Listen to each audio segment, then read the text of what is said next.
Sir ये जंगल तो काफी डरावना है। प्रकाश जी और मालती यहाँ क्या करने आए होंगे?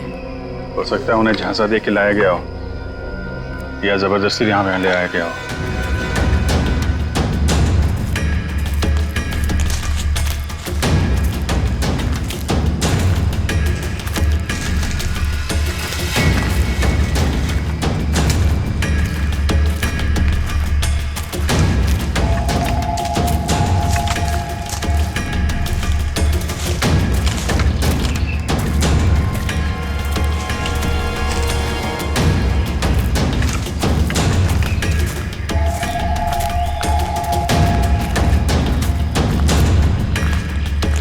एक मिनट अभिजीत,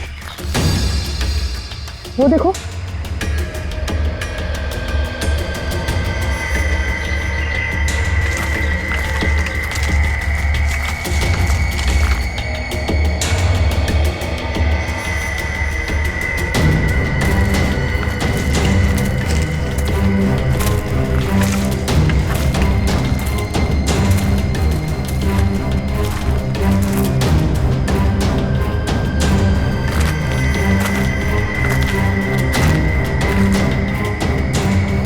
इतने सारे कपड़े, ये जूते। ओह माय गॉड, खून देखा? Oh no.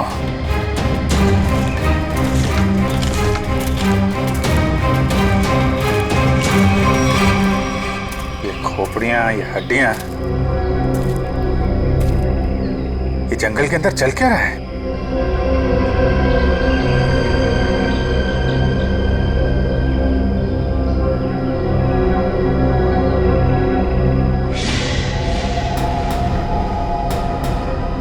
कौन है? कौन है वहाँ?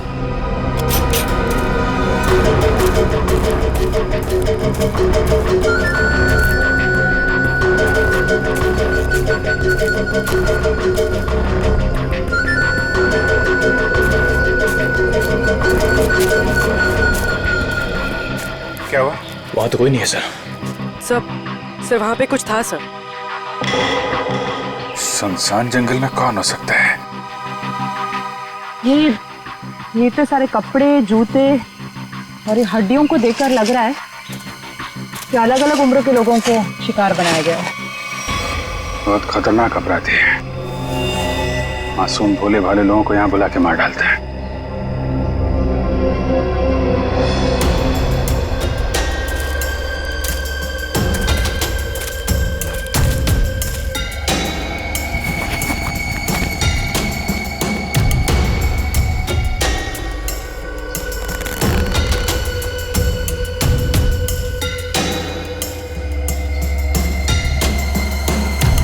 और जैम, आज मैं इतना खुश हूँ कि मेरे पास शब्द नहीं है बताने के लिए। अरे भाई 6 साल के बाद अपने दोनों बेटों को एक साथ देखने का एक बाप को जो खुशी होती है ना, तुम उसका अंदाजा भी नहीं लगा सकते।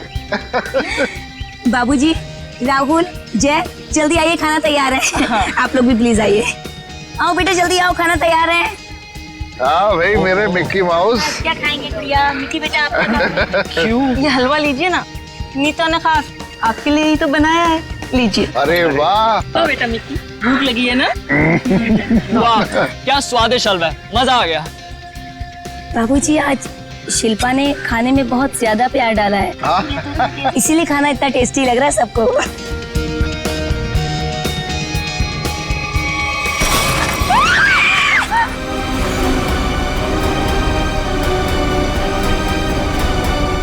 ये क्या?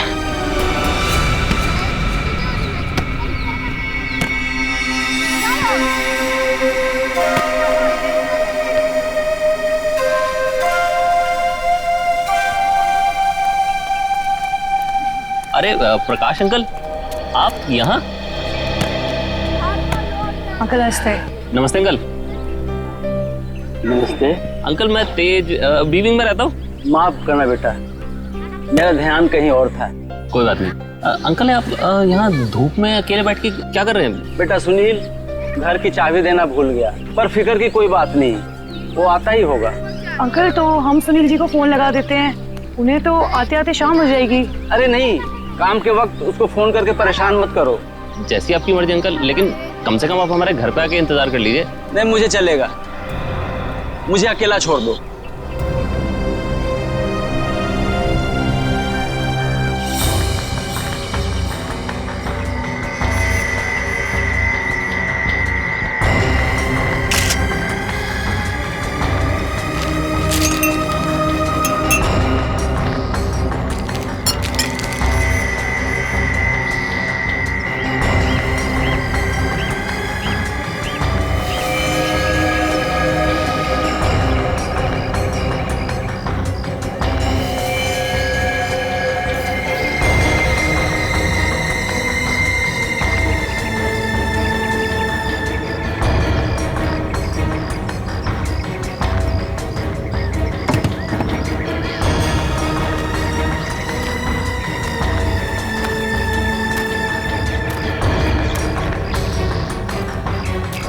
एक बात बताइए जी, आप सब लोग यहाँ पर खाना खाने बैठे थे, है ना? तभी ये हाथ खाने में गिरा? जी सर। ऐसा डरावना हाथ तो हमने पहले कभी देखा ही नहीं। और सर हम तो एकदम से डर गए थे।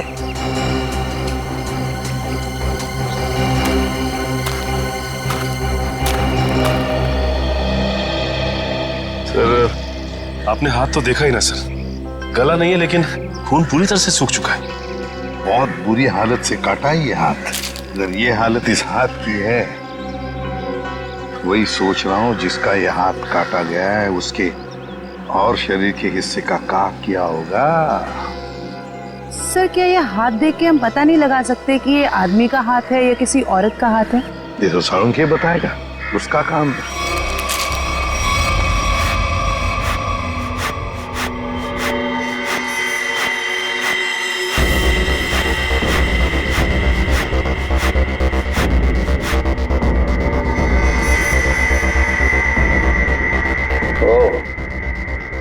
इन मुजरिमों के हौसले भी दिन ब दिन बुलंद होते जा रहे हैं। ओए, अकेले में क्या बातें कर रहा है? मुझसे बात कर।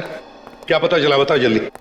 बस जिस किसी का भी हाथ है उसका डीएनए मरने वाले की कहानी पुकार पुकार कर बता रहा है। ऐसी क्या कहानी बता रहा है सर? सचिन, जिस किसी का ये हाथ है उसकी उम्र 40 से 45 साल की है। तो बॉस, इसके साथ जो कुछ हुआ है उसे सोच करके भी रोंगटे खड़े हो जाते हैं। रोंगटे खड़े हो जाते? क्यों सालूं के सब? इसके हाथ में से खून का एक एक कतरा निचोड़ निचोड़ के निकाला गया है। क्या कह रहे हैं सर आप? इतना कुछ किया गया इस बेचारे के साथ इसे मारने से पहले? हाँ, और ये सुइयां, ये तारे, ये सब इस हाथ के प्रेशर को, वॉल्यूम को और डेंसिटी को बता रहे हैं। लेकिन सर जब आदमी मर चुका है और उसके हाथ में खून ही नहीं तो प्रेशर कैसा? एक डेड बॉडी का भी एक निश्चित वॉल्यूम, निश्चित प्रेशर और निश्चित डेंसिटी होती है, लेकिन इसके मुर्दा शरीर का वो डेंसिटी, वो वॉल्यूम और वो प्रेशर तीनों कम है। और ये हाथ देखो बॉस, इस हाथ को देखने से लगता है कि किसी ने बहुत ही क्लिनिकली, सर्जिकली इस हाथ को काटा है। अच्छा, मतलब किसी ऐसे आदमी ने ये काम किया है जो मेडिकल के बारे में जानता है। शायद डॉक्टरी पेशे का हो सकता है, लेकिन ये है कौन, ये जानने से पहले हमें ये पता लगाना होगा कि ये हाथ किस आदमी का है। और ये हमें इस हाथ के ऊपर मिली अंगूठी ही बता सकती है। लेकिन सर उस अंगूठी को तो जंग लग गया था ना? हाँ, अंगूठी को जंग लग गया था, इसीलिए बॉस उस अंगूठी को ब्रिंजोन कार्बाइड नाम के केमिकल में डाला है ताकि जंग हट जाए और उस अंगूठी का असली रूप हमारे सामने आ जाए। एक मिनट।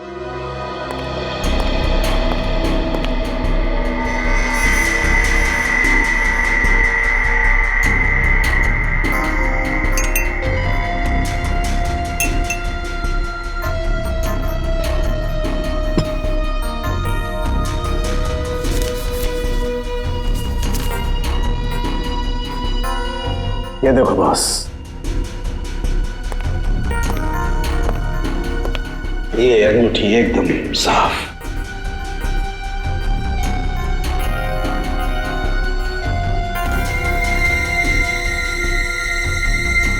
ये क्या है? इस अंगूठी के अंदर 2 अल्फाबेट्स इनग्रेव किए हुए हैं, आर वी।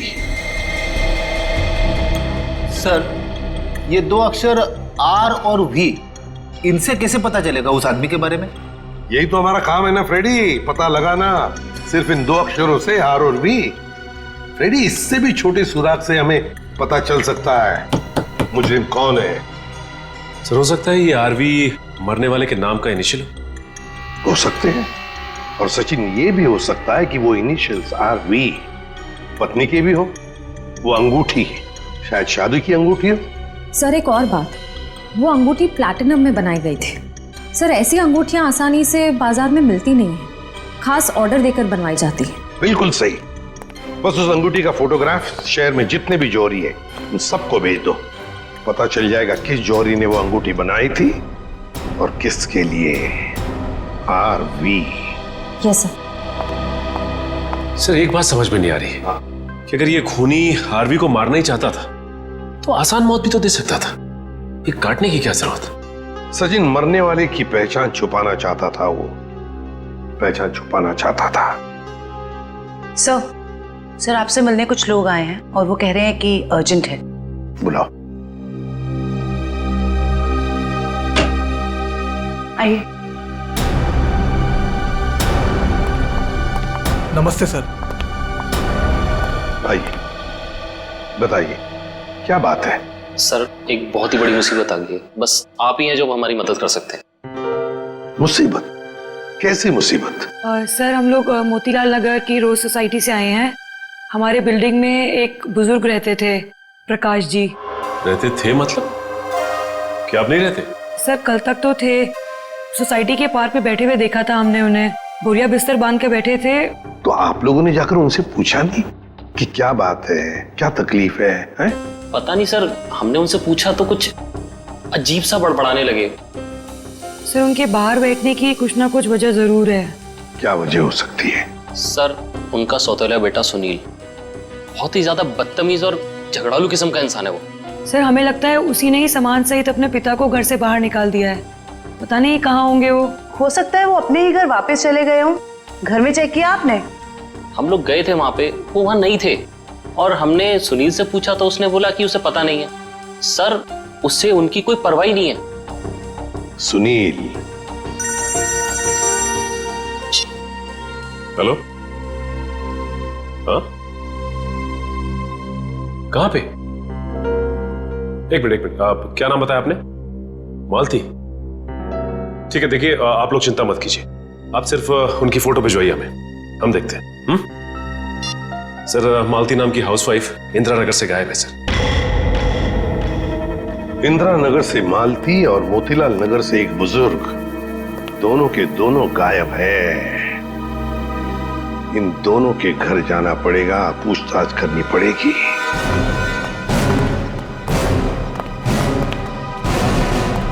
सर, हमने मिस्टर सुनील का घर अच्छे से चेक किया। प्रकाश जी नहीं है वहाँ पे, और ना ही कोई ऐसा सुराग मिला है जिससे प्रकाश जी के बारे में कुछ पता चल सके।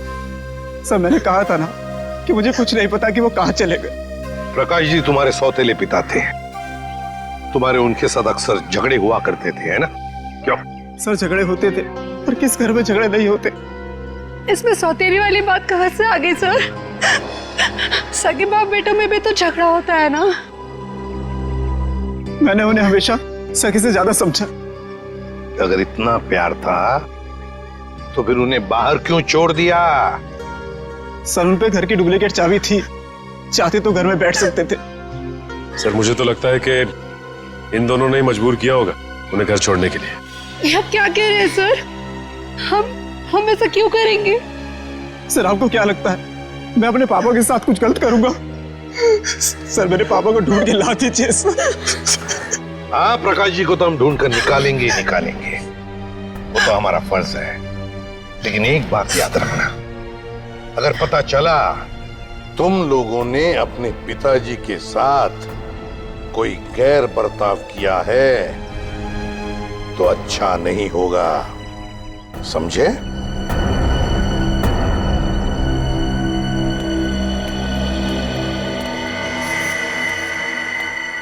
सर ये वो लेटर है जो मालती छोड़ के गई थी। जरा बच्चों को अंदर लेके जाओ।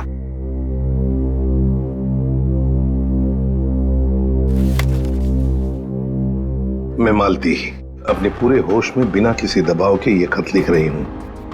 मैं अपनी रोजमर्रा की आम जिंदगी से इस घर गृहस्थी से तंग आ गई हूं और अपनी मर्जी से छोड़ के जा रही हूं। मुझे माफ कर देना विनय, माफ कर देना राहुल।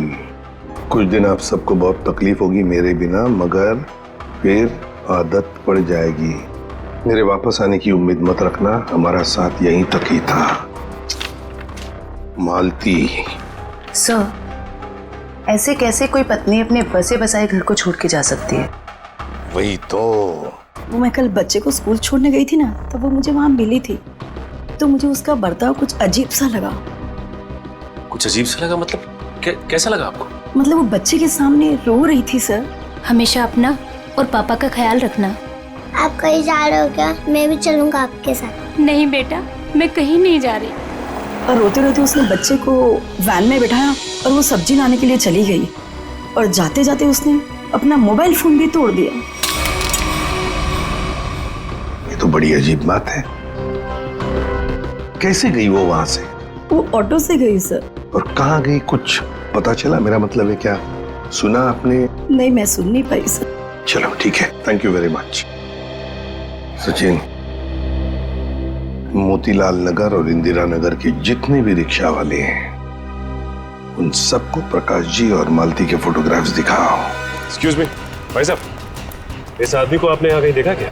नहीं सर, इनको कभी नहीं देखा। अरे अब ध्यान से देख के बताइए, हो सकता है कभी आपकी टैक्सी में बैठे हो। टैक्सी में तो दिन भर में बहुत लोग बैठते हैं साहब, हर किसी का चेहरा याद रखना मुश्किल रहता है। शुक्रिया।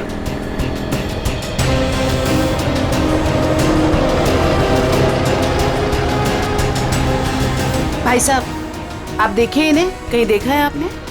इस बुजुर्ग आदमी को तो मैंने पिंजर की खाड़ी के पास छोड़ा था। पिंजर की खाड़ी?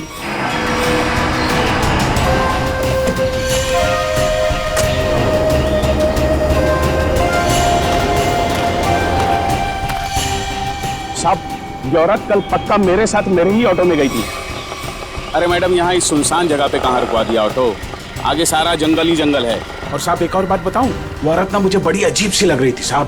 पूरे रास्ते रोती हुई गई और मोटी डोंगरी की गुफा के पास इसने मेरी ऑटो रुकवाई और उतर के चली गई। मैंने कहा भी कि मैडम अपने बाकी के पैसे तो लेती जाइए, लेकिन उसने पीछे मुड़कर देखा ही नहीं, बस जंगलों की तरफ बढ़ती चली गई साहब। जी सर। अरे जयवंती जरा देखो, देखो जरा ये टैब में, मोटी डूंगी की गुफा और पिंजर की खाड़ी। सर, ये दोनों इलाके तो कुलवाड़ी के जंगलों के आसपास हैं। काफी सुनसान इलाका लग रहा है सर।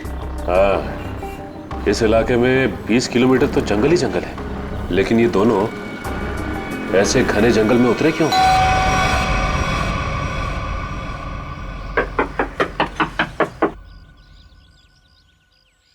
बड़ी अजीब बात है। रिंग पे आरवी गुदा है और नाम हितेन कुमार। हो सकता है इस घर के किसी और सदस्य के नाम के इनिशियल्स हों ये, क्योंकि उस जौहरी को पूरा यकीन था कि इस रिंग का ऑर्डर इसी घर में से किसी ने दिया है। जी कहिए। नमस्ते, हम सीआईडी से हैं। सीआईडी? अंदर आइए।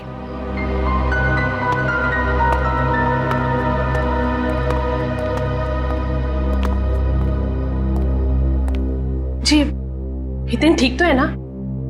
कहाँ है वो? आप उन्हें साथ नहीं लेके आए?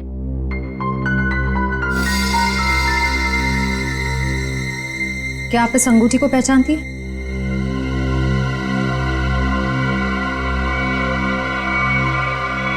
संभालिए अपने आप को। मैम, ये लीजिए।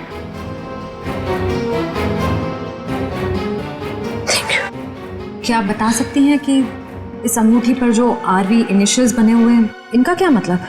अपने माता पिता के नाम पे गुंदवाया था इन्होंने। ससुर जी का नाम राकेश था और सासू माँ का नाम विनीता। मुझे लग रहा था कि जरूर कुछ ना कुछ बुरा हो रहा है।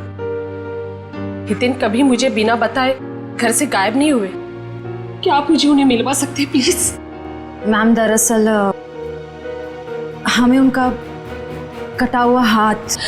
बस कुछ मत बताइए, मैं और कुछ सुन नहीं सकती। मैं जानती थी हितेन जिस राह पे चल रहे हैं उसका अंत अच्छा नहीं होगा। हमें भी पता चल चुका है कि वो किसी गलत काम में शामिल थे, इसलिए आपने उनके गायब होने की रिपोर्ट नहीं दर्ज कराई। क्या आप प्लीज हमें पूरी बात साफ साफ बताएंगी? दरअसल इन्होंने अपने कंपनी से 10 करोड़ का घोटाला किया था। 10 करोड़ का घोटाला? इन्होंने वो पैसे कहीं और काम पर लगाए। पैसे तो डूब गए, लेकिन जब कंपनी ने उनके पास पैसे की डिमांड की तो उनके पास पैसे देने के लिए फूटी कौड़ी भी नहीं थी। फिर क्या, कंपनी ने इनके ऊपर केस कर दिया। हमारा घर नीलाम होने के कगार पर आ गया। मुझे लगा शायद इसलिए 3 दिन पहले घर से गायब हो चुके हैं। और इसलिए आपने उनके गायब होने की रिपोर्ट दर्ज नहीं कराई? नहीं, दरअसल अचानक मुझे इनके कंपनी से कॉल आया, किसी ने कंपनी की रकम चुकता कर ली है। मैं खुश हो गई कि शायद ही अब वापस आएंगे। 1 मिनट, वो 10 करोड़ रुपए जो हितेन ने कंपनी से चुराए थे वो किसी और ने चुकते किए? किसने? पता नहीं, किसी ने इनके कंपनी के अकाउंट में वो रकम डलवा दी थी और एक चिट्ठी छोड़ी कि ये रकम वही है जो हितेन ने उनकी कंपनी से ली थी। बड़ी अजीब बात है मैम, कोई और हितेन के पैसे क्यों चुकाएगा, वो भी 10 करोड़? इसके पीछे जरूर कोई गहरा राज है। मैम, आपके रिश्तेदारों ने या दोस्तों ने हितेन को ढूंढने की कोशिश नहीं की? कोशिश की न, हितेन की गाड़ी भी मिली कुलवाड़ी जंगल के पास, लेकिन हितेन का कुछ पता ही नहीं चला। कुलवाड़ी जंगल?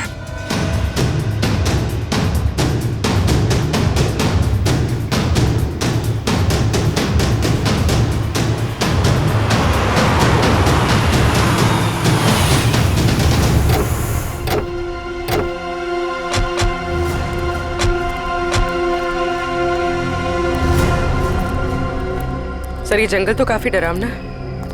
प्रकाश जी और मालती यहाँ क्या करने आए होंगे? हो सकता है उन्हें झांसा दे के लाया गया हो या जबरदस्ती यहाँ ले आया गया हो।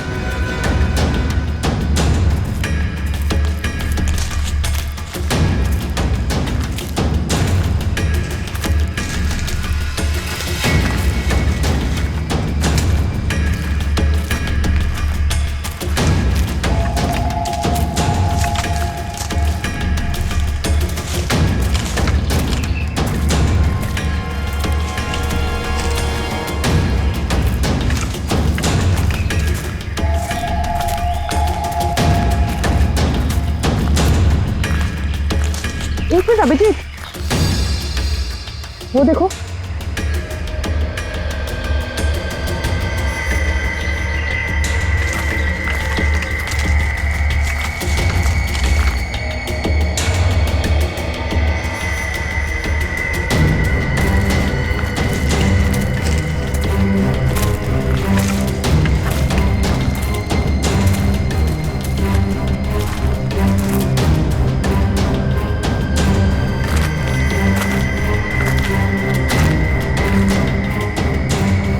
इतने सारे कपड़े, ये जूते, ओह माय गॉड, खून देखा? Oh no.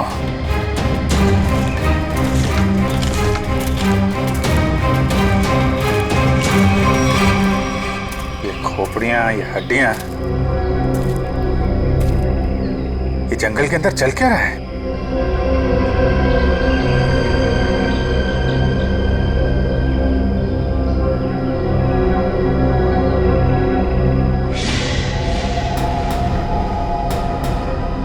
कौन है? कौन है वहां?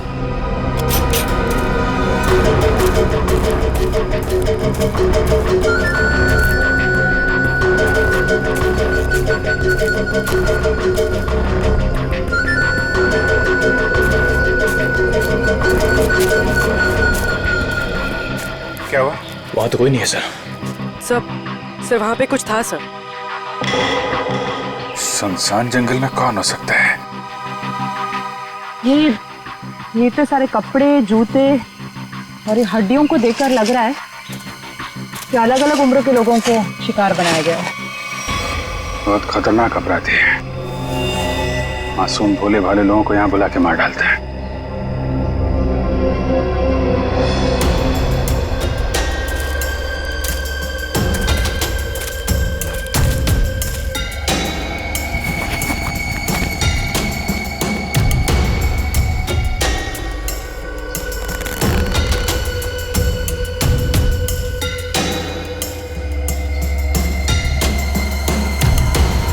प्रकाश जी कब आ गई है? ये अपने बीवी बच्चों की फोटो लेके यहाँ पे क्यों आए थे?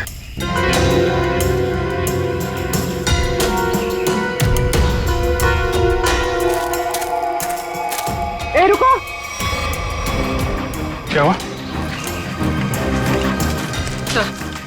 सर वहां पर कुछ अजीब सा था सर।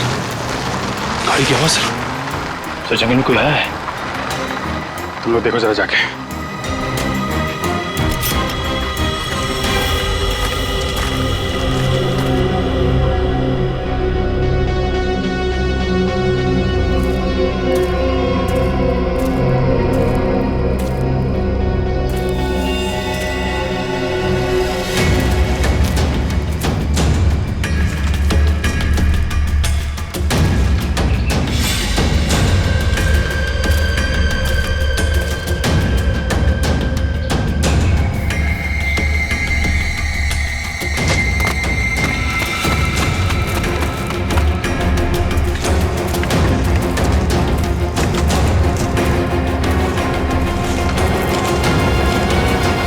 हितेन का कटा हुआ हाथ और उसकी गाड़ी मिलती है गुलवाड़ी जंगल के आसपास।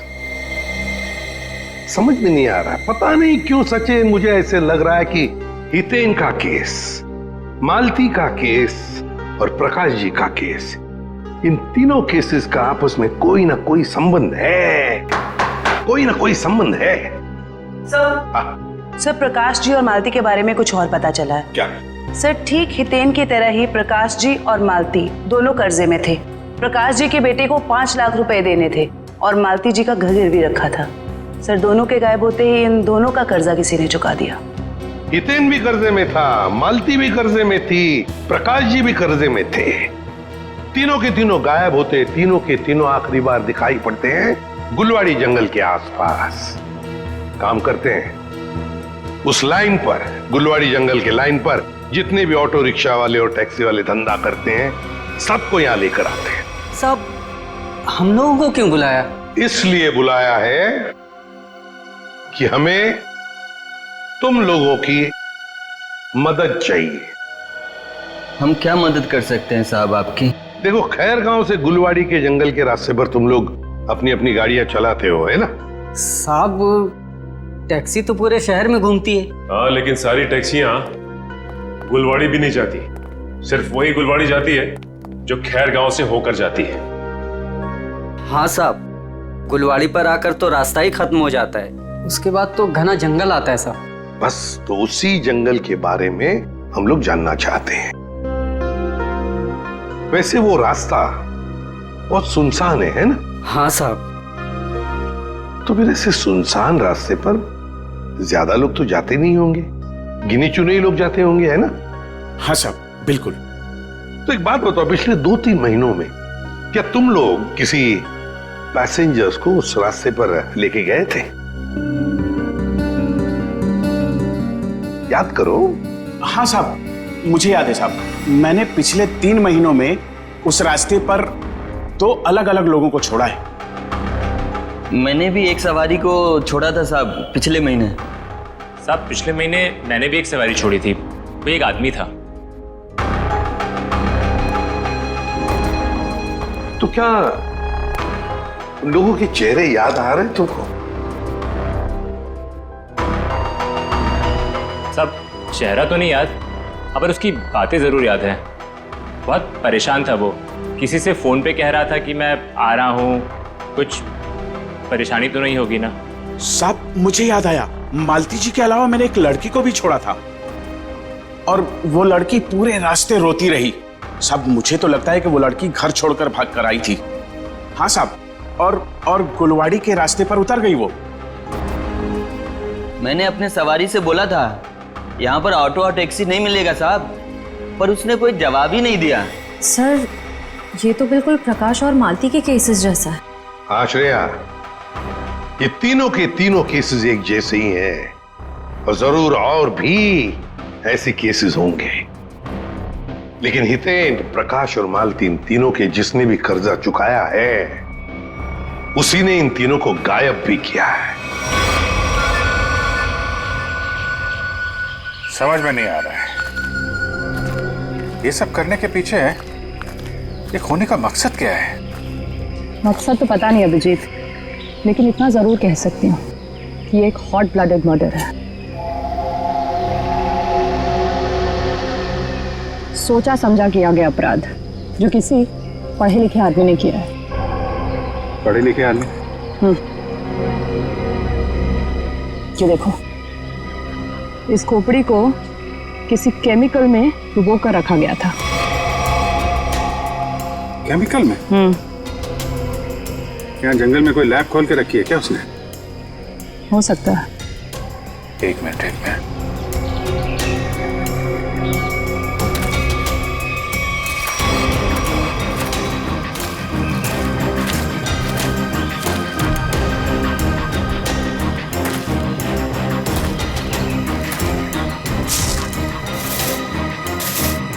ये देखा? जंगल में पाइप कैसे आ गई? लेकिन नक्शा में तो कोई पाइप वगैरह नहीं थी। वही तो, कहीं ये पाइप भी उन अपराधियों ने तो नहीं लगाई है? काटो जरा से। निखिल, गाड़ी की आवाज उसी वक्त आई जब हम जंगल में थे। ये कोई संयोग नहीं है। मतलब मुजरिम को भनक लग गई थी हमारे जंगल में आने की। भले ही भनक लग गई हो, लेकिन हमारे हाथों से बचेंगे नहीं हमको।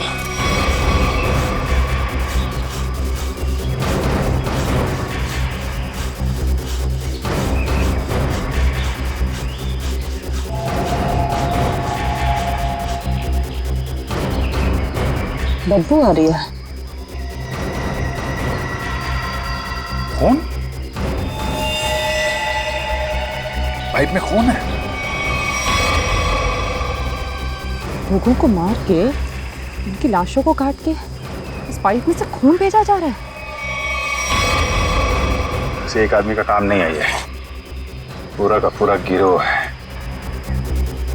ये पाइप हमें उन तक पहुंचाएगा। सर मैंने मिसिंग पर्संस ब्यूरो से पता लगा। सर जंगल के पास जो लोग गायब हुए थे वो सब कर्जे में डूबे हुए थे। जो लोग उस गुलवाड़ी जंगल में गायब हुए सब कर्जे में डूबे हुए हैं। तो मतलब मेरा शक सही था।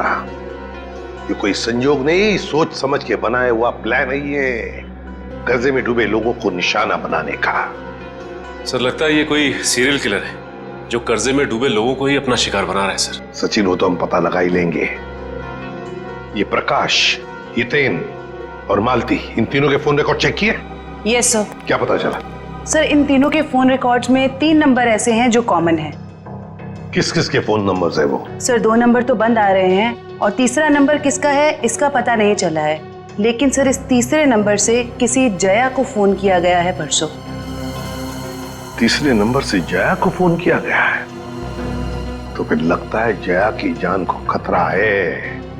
जया की जान को खतरा है। श्रेया, इस जया को फोन करो, पूछो उससे क्या वो किसी कर्जे में डूबी है क्या।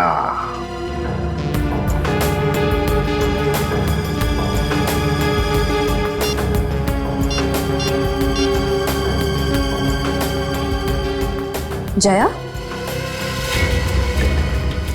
निखिल, ये देखो टायर के निशान। टायर के निशान? अगर टायर के निशान यहाँ है तो गाड़ी भी कहीं आसपास होनी चाहिए।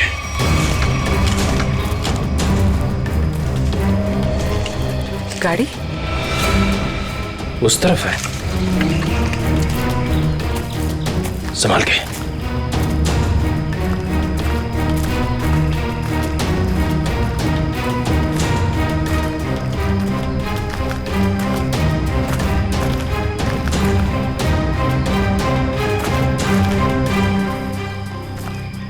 यहाँ तो आसपास कोई नहीं है।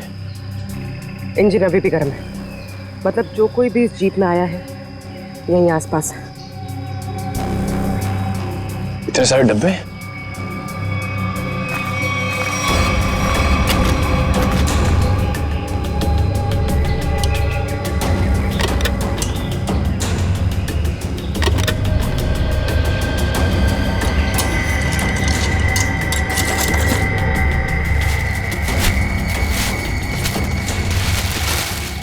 ये तो अस्पताल का सामान है।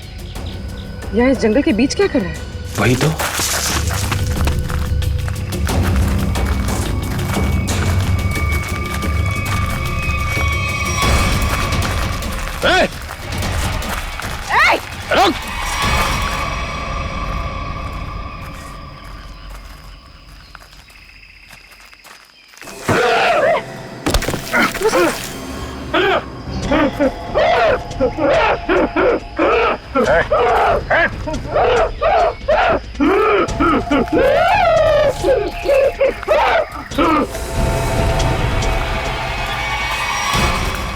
रुक!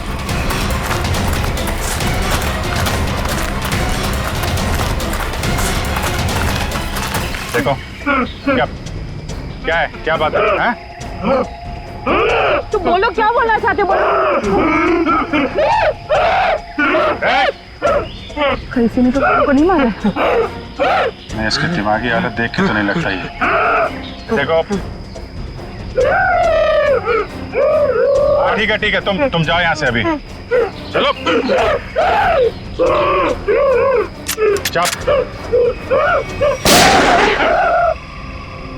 तुमने गोली क्यों मारी? वो बेचारा डर के भाग गया। वापस आके इसको बचा लेंगे। पहले प्रकाश और मालती को बचाना जरूरी है, कहीं उनकी भी ऐसी हालत ना हो जाए।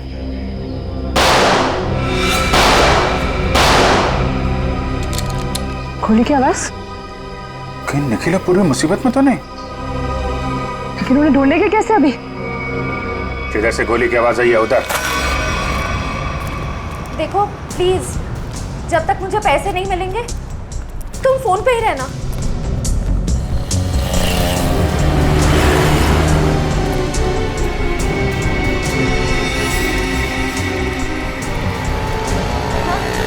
मुझे दुकान दिख गई, मैं आ रही।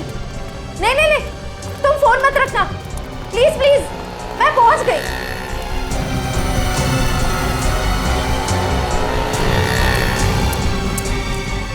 भाई साहब वो मिट्टी का तेल दो ना।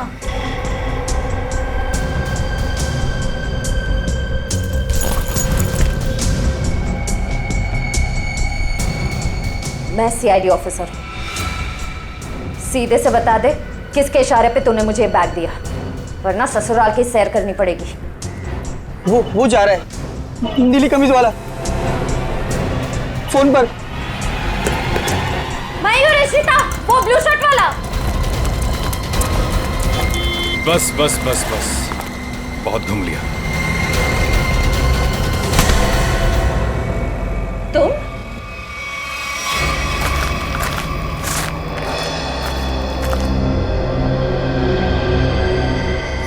घसीटने का निशान।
सत्या,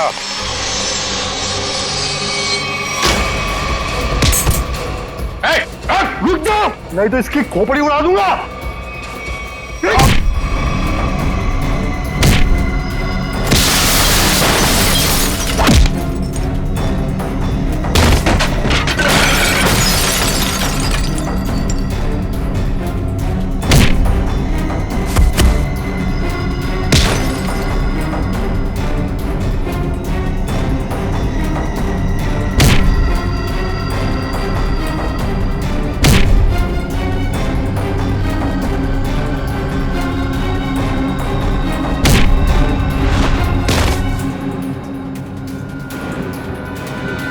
कि बस लगी तो नहीं?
पूर्वी, उसका नकाब उसका ये साथी उतारेगा। उतार उसका मास्क। सर, ये वो लेटर है जो मालती छोड़ के गई थी।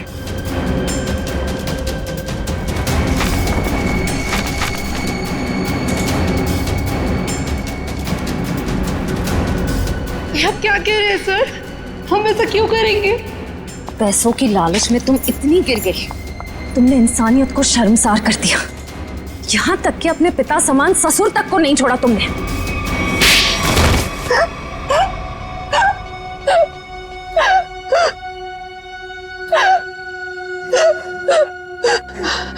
मैंने जो कुछ भी किया लोगों की मर्जी से किया और उन्हें उनके बलिदान का दाम भी दिया। गलत। लोगों की मजबूरी का नाजायज फायदा उठाया तुम लोगों ने। उनके शरीर के अंगों का काला कारोबार कर रहे थे तुम लोग। क्यों? क्योंकि आपकी सरकार ने मेरा डॉक्टर का लाइसेंस कैंसिल कर दिया था। कमाल है, तुम्हारा लाइसेंस रद्द कर दिया तो तुमने लोगों को मारना शुरू कर दिया।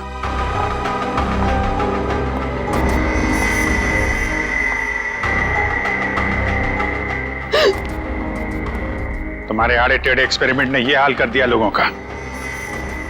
शर्म आनी चाहिए तुम दोनों को। इतना नीचे गिर गए कि अपने घर वालों को तक नहीं छोड़ा तुम लोगों ने। क्या करते सर, विदेशी ग्रुप से पैसा ले चुके थे हम, और जो अंग उन्हें चाहिए थे वो हमारे पास नहीं थे, इसलिए सोचा घर वाले ही सही। बड़े बड़े मुजरिम देखे हमने, मगर तुम लोगों जैसे घटिया सोच वाले लोग आज तक नहीं देखा। बीमार हो तुम लोग, इस समाज में रहने लायक नहीं हो। किस्मत अच्छी हुई तो जिंदगी भर जेल में सड़ोगे, वरना आसार तो यही है कि अदालत फांसी देगी तुम्हें। ले जाओ इन्हें। चलो।